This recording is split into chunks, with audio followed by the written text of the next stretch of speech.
नमस्कार, मी जाकीर नदाब आणि तुम्ही पाहतात एस प्राईम न्यूज.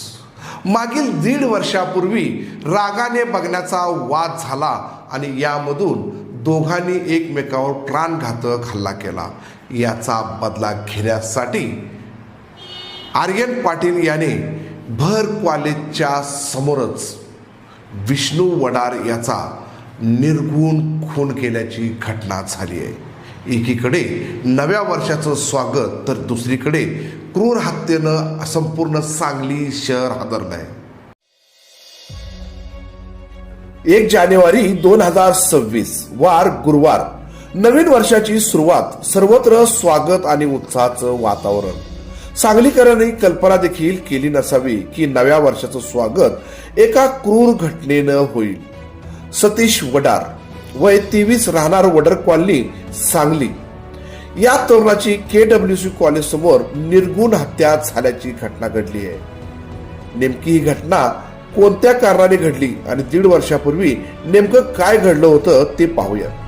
संशयित आरोपी आर्यन हेमंत पाटील, वय 23, राहणार कुपवाड, हा फोटोग्राफर म्हणून ओळखला जातो. आर्यन नेहमीच या कॉलेज समोर उभा असायचा आणि विष्णू वडर हा देखील तिथेच उभा असायचा.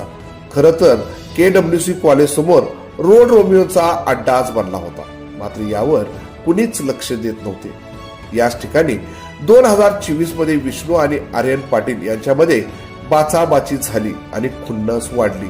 यातूनच जुलै 2024 मध्ये विष्णूने काही साथदार मित्रांना घेऊन आर्यनवर जीवघेणा चाकू हल्ला केला. या हल्ल्यात सुदैवाने आर्यन पाटील बचावला, मात्र दुश्मनी वाढत गेली. आर्यन आणि विष्णूची गँग याच कॉलेज समोर उभी असायची. यातूनच काही दिवसांपूर्वी पुन्हा दोघांमध्ये जोराचं भांडण झालं होतं, पण ते काही वेळेसाठी मिटलं देखील. या दोघांमध्ये एकमेकाविरोधात पोलीस केस देखील झाल्या असून सध्या या केसेस न्यायप्रविष्ट आहेत. या सगळ्या घटनेवरून आर्यन पाटील यांनी एक अंदाज बांधला, एक आपला तर मर्डर होईल, नाहीतर विष्णूचा. मग त्यासाठी त्याने स्वतःला जगण्यासाठी विष्णूचा मर्डर करण्याचा प्लॅन आखला. तो विष्णूच्या मागावरच होता. आणि 1 जानेवारी गुरुवार दुपारचे 2 वाजलेले विष्णू वडर हा कॉलेज समोरून जात असताना आर्यन पाटील आणि त्याचा जोडीदार आदित्य वालकर, वय 21, राहणार कुपवाड, या दोघांनी विष्णूवर प्राणघातक हल्ला चढवला. जीवाच्या आकांताने विष्णू रोडवरून पळू लागला, पण त्याच्या सोबत कुणीच नव्हतं. वेळ आणि काळ दोघेही सोबत आले आणि विष्णूवर या दोघांनी धारदार हाताऱ्याने सपासप वार केले आणि जागीच रक्ताच्या थारोळ्यात पडले. वार इतके भयानक होते की विष्णूला हालू देखील दिलं नाही.